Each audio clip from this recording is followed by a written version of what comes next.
الحمدللہ رب العالمین الرحمن الرحیم مالک یوم الدین ایاک نعبد و ایاک نستعین اہدنا الصراط المستقیم صراط الذین انعمت علیہم غیر المغضوب علیہم ولا الضالین آمین۔ اللہم صلی علی محمد وعلی آل محمد کما صلیت علی ابراہیم وعلی آل ابراہیم انک حمید مجید۔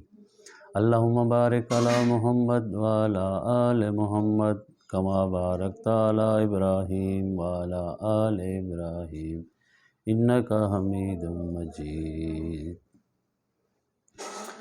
سامعین کرام،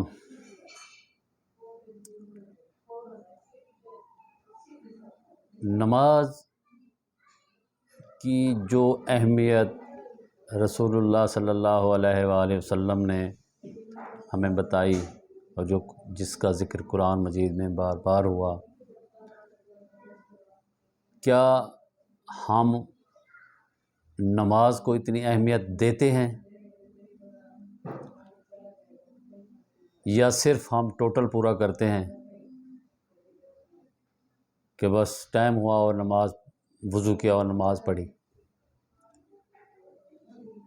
ہمیں نماز کو اہمیت دینی چاہیے۔ جب تک ہم نماز کو اہمیت نہیں دیں گے تو اس نماز کی کوئی ویلیو اللہ کے ہاں کوئی ویلیو نہیں ہے۔ اور جس کا حکم ہمیں رسول اللہ صلی اللہ علیہ وسلم نے دیا تھا کہ یہ نماز دین کا ستون ہے، یہ کوئی عام چیز نہیں ہے، اس پہ ہی ہمارے دین کی پوری عمارت کھڑی ہوئی ہے، مگر ہم نماز کو اتنی اہمیت نہیں دیتے ہیں۔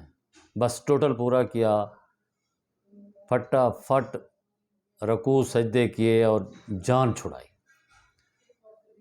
پتہ نہیں ہمارے پیچھے کوئی ڈنڈا لے کے کھڑا ہوتا ہے کہ ہمیں اتنی جلدی ہوتی ہے۔ کیوں اتنی جلدی کرتے ہیں ہم لوگ؟ بھائی نماز اس وقت پڑھو جب آپ سارے کام کاج سے فارغ ہو جائیں، تب جا کر اللہ کے حضور پیش ہو۔ اور اللہ کے حضور پیش ہونا ہے، کوئی عام شخصیت نہیں ہے، وہ برگزیدہ ہستی ہے جس کے آگے کسی کا کوئی دم نہیں ہے۔ ہم اسی کے حضور جا رہے ہیں۔ نماز کو مومن کی معراج کہا گیا ہے۔ کیوں؟ کہ نماز میں انسان اللہ سے ملاقات کر رہا ہوتا ہے، اللہ کے حضور پیش ہو کے اپنے مسائل بتا رہا ہوتا ہے کہ میری زندگی میں یہ مسئلے ہیں، یہ پریشانیاں ہیں، یہ دکھ ہیں، وہ دکھڑے سنانے جاتا ہے۔ مگر ہم نماز میں اس طرح کھڑے ہوتے ہیں کہ جسم تو ہمارا نماز کے اندر ہوتا ہے لیکن ہمارا ذہن، ہمارا خیال کہیں اور بھٹک رہا ہوتا ہے۔ ہم نماز میں کھڑے ہوتے ہیں، کبھی کوئی اپنے بال سیدھے کر رہا ہے، کبھی کوئی کالر سیدھا کر رہا ہے، کبھی کوئی کر رہا ہے، کبھی کدھر کھجلی ہو رہی ہے، کبھی داڑھی کو کھینچا جا رہا ہے، کبھی کچھ کر رہا ہے۔ کیا یہ آداب ہے نماز پڑھنے کے؟ اللہ کے حضور پیش ہوتے ہو تو کم از کم اس ذات کو سامنے رکھ کر تو کام کرو۔ عام بندے کے سامنے، کسی بڑے افسر کے سامنے، کسی وزیر اعظم کے سامنے جب آپ کھڑے ہوتے ہیں اس وقت یہی حالت ہوتی ہے، جو مرضی ہو جائے، آپ جسم نہیں ہلاتے ہیں، نہ کوئی خارش کرتے ہیں، نہ کوئی ادھر ادھر دیکھتے ہیں۔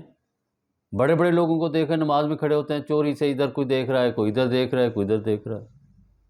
عمریں دیکھو تو اتنی اتنی داڑیاں ہوتی ہیں، سفید داڑھی کی ہوئی ہے، لیکن ان کو نماز کا ادب کا نہیں پتہ کہ ہم کس ہستی کے حضور سامنے کھڑے ہوئے ہیں اور ہم کیا حرکتیں کر رہے ہیں۔ خدا کے لیے اپنی نمازیں ٹھیک کرو۔ دوسری بات یہ ہے کہ ہم نے نمازوں میں دعائیں کرنے ہی چھوڑ دی ہیں، اور نماز تو ہے ہی ساری عبادت دعا کے لیے۔ آپ صلی اللہ علیہ وسلم کو جب زندگی میں کوئی مسئلہ ہوتا، کوئی پریشانی ہوتی، آپ وضو کرتے اور 2 رکعت نماز پڑھتے اور دعا کرتے۔ صحابہ کرام رضوان اللہ اجمعین کا یہی دستور تھا، جب بھی کسی کو کوئی مسئلہ پیش ہوتا تو وہ کہتے کہ جو نماز آ رہی ہے اگلی نماز، فرض نماز میں جا کے ہم سجدے میں دعائیں کریں گے، رکوع میں دعائیں کریں گے۔ نماز تو ساری کی ساری ہے ہی دعا، مگر ہم نے تو ایک ٹوٹل رکھا ہوا ہے، بس آ رہے ہیں جا رہے ہیں، آ رہے ہیں جا رہے ہیں، کوئی اہمیت ہی نہیں ہے۔ اور اسی لیے آج ہم ذلیل و خوار ہو رہے ہیں۔ دنیا میں کسی قوم کی اتنی حالت خراب نہیں ہے جتنی ہم مسلمانوں کی ہے۔ وجہ یہ ہے کہ ہم نے ہمارا دین سے دوری ہے۔ ہم جو عبادات رہ گئی ہیں تھوڑی بہت، ان کو بھی ہم صحیح طریقے سے ادا نہیں کرتے ہیں، اور نہ کرنے کی کبھی کوشش کی ہے۔ اور نہ ہمارے ان علماء نے جن کے پاس یہ مسجدیں ہیں، ممبر ہیں، انہوں نے سنبھالے ہوئے ہیں، تو ان کا کام ہے کہ یہ کم از کم ہماری اصلاح فرمائیں، ہمارے بچوں کی اصلاح فرمائیں، جمعے کے خطبوں میں یہ بتائیں کہ نماز کیسے پڑھی جاتی ہے۔ مگر نہیں، ان کو تو اپنا پیٹ ہے، بس وہ بھرتے جا رہے ہیں، بس ٹھیک ہے۔ کبھی کسی کو نہیں ہمت ہوئی، نماز کے بعد تو دعائیں آدھا آدھا گھنٹہ لگا دیتے ہیں، لیکن نماز کے اندر کوئی بندہ دعا ہی نہیں کرتا۔ کسی کو پتہ ہی نہیں ہے کہ نماز کے اندر ہی دعائیں ہوتی ہیں۔ اور بھائی جب خدا کے حضور بندہ پیش ہوتا ہے، اتنی بڑی شخصیت، اتنی بڑی اعلیٰ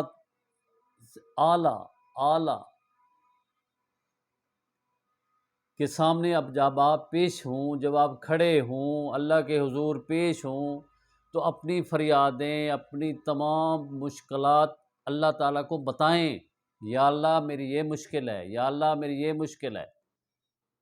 جو دعائیں عربی میں آتی ہیں وہ عربی میں کریں۔ اس کے علاوہ آپ کو اگر نہیں آتی عربی کی دعائیں، پہلے تو کوشش کریں کہ وہ یاد کریں۔ آپ صلی اللہ علیہ وسلم نے کی جو مسنون دعائیں ہیں وہ یاد ہونی چاہیے، لیکن نہیں، ہمیں تو مولویوں نے کبھی اس بات آمین پہ رکھا ہوا ہے، وہ خود دعائیں مانگتے ہیں، اور وہ بھی نماز کے بعد۔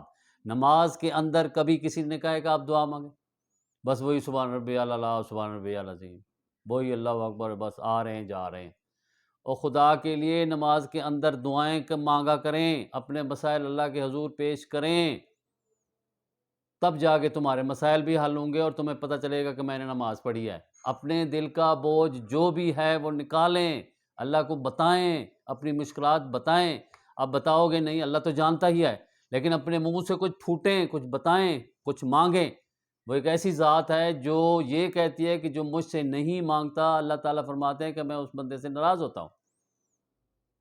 جو نہ مانگنے پہ ناراض ہو اور دینے میں وہ تو اتنا بے مثال ہے کہ آپ سوچ ہی نہیں سکتے۔ پوری کائنات کو دے رہا ہے، پوری کائنات کا رب ہے۔ ہم بندوں کے پیچھے پڑے ہوئے ہیں، کوئی بزرگوں کے پیچھے پڑا ہوا ہے، مجھے فلاں بزرگ دے گا۔ اب بزرگوں نے کیا دینا ہے تمہیں؟ بزرگ تو خود اس کے محتاج ہیں، بزرگوں نے تمہیں دینا ہے۔ خدا کے لیے شرک سے باز آ جاؤ، خدا سے مانگو اور وہ خدا دے گا، یقین اور توکل کے ساتھ۔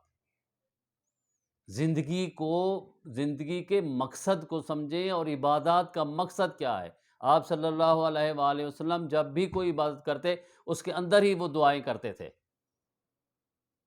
عبادت کے بعد جب آپ فارغ ہو گئے، جو ٹائم تھا معراج کا، آپ ملاقات کے لیے گئے تھے، اس وقت آپ نے کچھ مانگا نہیں، کچھ کہا نہیں۔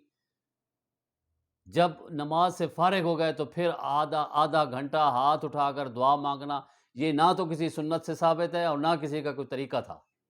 یہ مولویوں کی من گھڑت ہے کہ بس انہوں نے آپ کو آمین پہ رکھا ہوا ہے، کوئی دعا یاد کرنے کی اب توفیق ہی نہیں ہوتی کہ ہم کوئی دعا یاد کریں اور نماز میں دعا کریں۔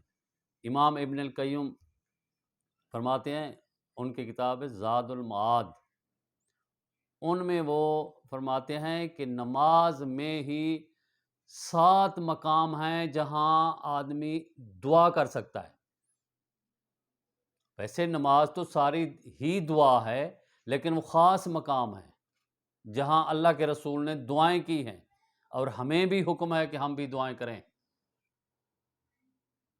تکبیر تحریمہ کہتے ہی، اللہ اکبر کہنے کے بعد ہی دعا سے آپ صلی اللہ علیہ وسلم دعائے افتتاح پڑھتے تھے، جس میں سبحانک اللہم تو ہمیں یاد ہے، باقی کوئی دعا ہمیں یاد نہیں ہے، نہ ہم نے کبھی کوشش کی ہے۔ اللہم باعث بینی بھی کچھ لوگ پڑھتے ہیں۔ بہت دعائیں ہیں جو اللہ کے رسول نے کی ہیں۔ یہ پہلی جگہ ہے، پہلا مقام ہے نماز میں جس میں یہ دعا ہوتی ہے۔ اس کے بعد آپ نے الحمد پڑھنا ہے، کوئی سورت پڑھنی ہے۔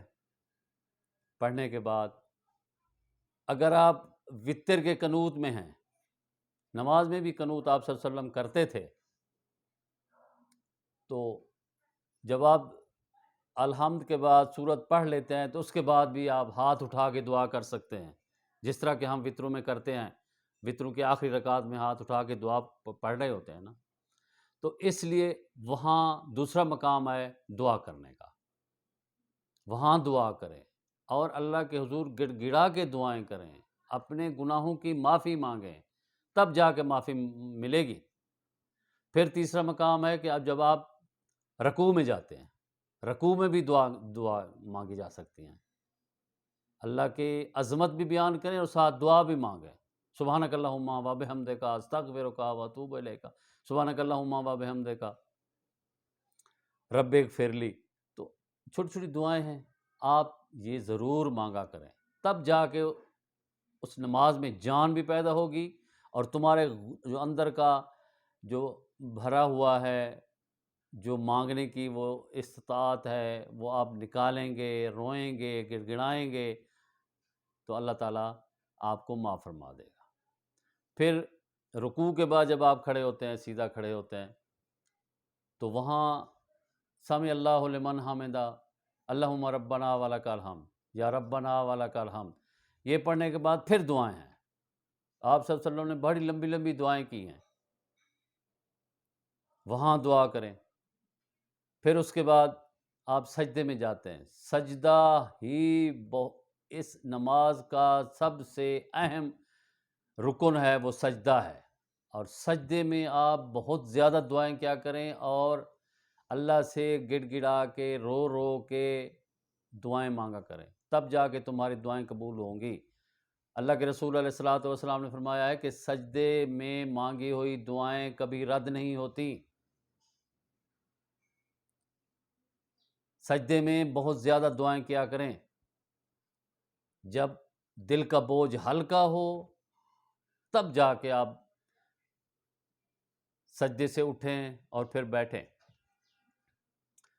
ہم تو بس سجدہ کیا اور اٹھا اور پھر دوسرا، ایک سجدہ کرنے کے بعد آپ بیٹھیں، وقفہ دیں اور وہاں دعائیں کریں، وہ بھی جگہ ہے جہاں دعا کی جاتی ہے۔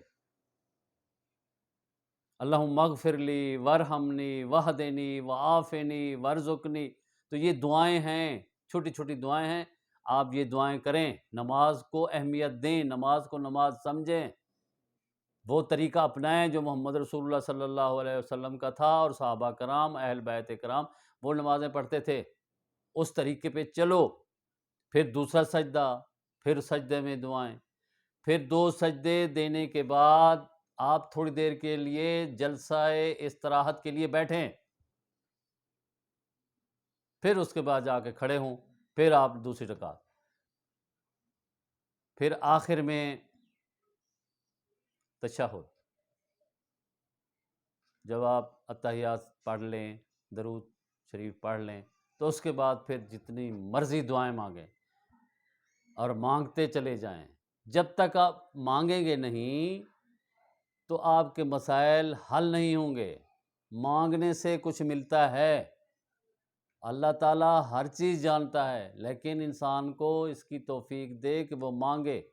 نماز کی توفیق ہی اللہ دیتا ہے، مانگنے کی توفیق ہی اللہ دیتا ہے، تو اللہ تعالیٰ سے یہ توفیق مانگیں کہ یا اللہ مجھے مانگنے کی استعداد دے، اور پھر مانگنا بھی اسی ذات سے ہے جو سب کو دے رہا ہے۔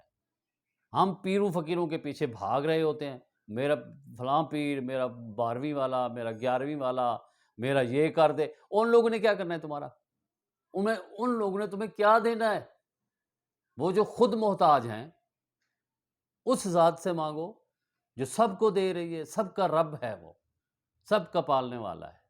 ہم اس ذات کو چھوڑ کر شرک کرنے کی خاطر شیطان نے ہمیں ایسا بھٹکایا ہے کہ ہم شرک در شرک کیے جاتے ہیں۔ ہماری عقلیں کہاں گم ہو گئی ہیں، ہم یہ سوچتے نہیں ہیں کہ ہم کس وہ بندہ اگر اس کے پیٹ کی ہوا بھی رک جائے تو وہ لاچار مجبور ہے، وہ اپنے آپ کو درست نہیں کر سکتا، وہ تمہیں کیا دے گا جو اپنے نفع نقصان کا بھی مالک نہیں ہے؟ سب نفع نقصان تو اللہ تعالیٰ کی ذات کی طرف سے ہے۔ سب اسی کی طرف سے ہے. ہم لوگ ان بندوں کے پیچھے پڑے ہوئے ہیں. وہ جی میرا یہ کام کرا دے، میرا یہ کام کرا دے. کوئی نہیں کسی کا کوئی کام کرا سکتا سوائے وہ وحدہ لا شریک ہے. اس سے مانگو، تمہارے مشکلات حل ہوں گی، تمہارے مسائل حل ہوں گے. خدا کے لیے ایسا نہ ہو کہ پھر وہ نمازی فوائل للمصلین، ان نمازیوں کے لیے بربادی ہے، ہلاکت ہے. وہ نماز بھی پڑھیں اور تباہ و برباد بھی ہو جائیں. تو ایسی نمازوں سے خدا کے لیے بچو، اپنے آپ کو بچاؤ، اپنی اولاد کو سیدھا راستہ دکھاؤ. صحیح نماز پڑھنے کی اللہ تعالیٰ آپ کو توفیق دے، اور صحیح نماز پڑھنے کی کوشش کرو. سیکھو، کوئی کتاب لے لو، نماز نبوی کی کتنی کتابیں ہیں وہ لے لو، کوئی دعائیں یاد کر لو. نہیں بس ہمیں جو ہمارے جی آباء و اجداد نے، ہمارے مولوی صاحب، اور تمہیں ان لوگوں نے کیا کچھ بھی نہیں بتایا دین کے بارے میں صحیح. تم نے خود کوشش کرنی ہے اور صحیح راستہ تلاش کرنا ہے. خدا کے لیے ایسے نمازیوں سے بچو، ان نمازیوں کی طرح جن کے لیے بربادی ہے. ہم عن صلاتہم ساہون، نماز کے لیے سستی کرتے ہیں یا نماز میں کوتاہی کرتے ہیں، دکھاوا کرتے ہیں. بس جی میں بڑا نمازی ہوں، میں بڑے تسبیحاں پھیرتا ہوں، میں یہ کرتا ہوں. خدا کے لیے ایسے کاموں سے بچو. نیک نیتی سے عمل کرو گے تو اللہ تعالیٰ اس کا صلہ دے گے، اس کا اجر ملے گا. ورنہ قیامت کے دن تمہیں دھتکار دیا جائے گا اور تمہیں کوئی جگہ نہیں ملے گی. اور پھر تم اس صف میں کھڑے ہوگے کہ اللہ تعالیٰ قیامت کے دن مجرموں کو علیحدہ کر دیں گے اور نیکوں کو علیحدہ کر دیں گے. تب جا کے پتہ چلے گا کہ یار یہ تو دنیا میں تو بڑی تسبیحاں پھیرتا تھا، بڑی لمبی لمبی نمازیں پڑھتا تھا، لیکن زندگی کے کسی اور کام میں اس کا صحیح کام ہی نہیں کرتا تھا. یہ لوگوں سے فراڈ کرتا، دھوکہ کرتا، لوگوں کا مال کھاتا، لوگوں کی زمینیں جائیدادیں جب ضبط کرتا تھا. تو اس دن پتہ چلے گا. یہاں تو دنیا میں سارے مکس ہوئے پھرتے ہیں، لمبی داڑھی رکھ لی، پگڑی پہن لی اور بس نمازیں پڑھ لی، متھے پہ محراب ہو گیا. تو وہ جی لوگ کہتے ہیں ہاں یار یہ تو بڑا نمازی ہے، یہ بڑا پرہیزگار ہے. اصل تو اللہ تعالیٰ کو پتہ ہے نا کہ کون کس طرح ہے. اللہ کو ہر حال میں یاد رکھو. فَاذْكُرُونِي أَذْكُرُكُمْ، اللہ تعالیٰ فرماتے ہیں کہ تم مجھے یاد رکھو پھر میں تجھے بھی یاد رکھوں گا. تو اللہ کو یاد رکھنے کا یہ طریقہ تو نہیں ہے کہ بس ٹھیک ہے جی ذکر کر لو، ذکر کی محفل بنا لو، بیٹھو جی اکٹھے 10 12 15 بیٹھ کر، او جی اللہ اللہ اللہ کی بس ٹھیک ہے جی ہم نے ذکر کر. اور یہ ذکر نہیں ہے. خدا کے لیے ان ذکروں سے نکلو، حقیقت کی طرف آؤ. اللہ کی یاد یہ ہے کہ تم زندگی کے کسی بھی مسئلے میں کہیں بھی تمہیں پتہ ہو کہ میں یہ قدم صحیح اٹھا رہا ہوں کہ غلط اٹھا رہا ہوں. میں جو کاروبار کر رہا ہوں اس میں بے ایمانی تو نہیں کر رہا، اس میں فراڈ تو نہیں کر رہا، کسی کا حق تو نہیں مار رہا. کیا غریب کی میں نے مدد کی ہے؟ کیا اپنے رشتہ داروں کو کبھی میں نے پوچھا ہے وہ مر رہے ہیں کیا ہو رہا ہے ان کا حال؟ صلہ رحمی کی ہے؟ لوگوں سے حسن سلوک کیا ہے؟ میرا اخلاق کیسا ہے؟ میری زبان ایسی تو نہیں ہے جو لوگوں کو کاٹ دیتی ہے، میں لوگوں کو سارا دن گلے کرتا رہتا ہوں. یہ اللہ کی یاد نہیں ہے. اللہ کی یاد تو یہ ہے کہ وہ ہر حال میں بغیر تسبیحاں پھیرے، بغیر اللہ ہو کیے ہوئے اپنے دل میں اللہ کو یاد رکھے. اس کو پتہ ہو کہ میں یہ جو کام کر رہا ہوں اللہ کی مرضی کے خلاف تو نہیں کر رہا. کیا یہ کوئی کام ایسا تو نہیں کر رہا جس میں اللہ ناراض ہو جائے؟ تو اس لیے اپنے آپ کو ٹھیک کرو، اور ٹھیک کرنے کا سب سے بہترین طریقہ یہ ہے کہ تم اپنی نمازیں ٹھیک کرو. نمازیں ٹھیک ہو گئیں، نمازوں میں خشوع و خضوع لاؤ. خشوع و خضوع آ گیا تو سمجھو نماز پڑھنے کے بعد تمہیں تسکین ہوگی کہ میں نے نماز پڑھی ہے. اپنے دل کا درد اللہ کے سامنے بیان کرو، اپنے مسائل بیان کرو، تب جا کے تمہارے مسئلے حل ہوں گے. اور جو میں نماز پڑھتا ہوں یہ ہوتا ہوں، مجھے کوئی یہ مسائل. تم نماز پڑھتے کیسی ہو؟ نماز کو نماز کی طرح پڑھو. اللہ کے حضور پیش ہوئے ہو تو اپنے مسائل بتاؤ اللہ کو، یا اللہ میرا یہ مسئلہ ہے، میرا یہ مشکل آسان کر دے. اور نیک نیتی سے گڑ گڑاؤ، رو، کوئی آنسو نکالو، تب جا کے تمہیں یہ آسانیاں پیدا ہوں گی. اور انشاءاللہ تعالی ضرور آسانیاں پیدا کرے گا. وما علینا الا البلاغ.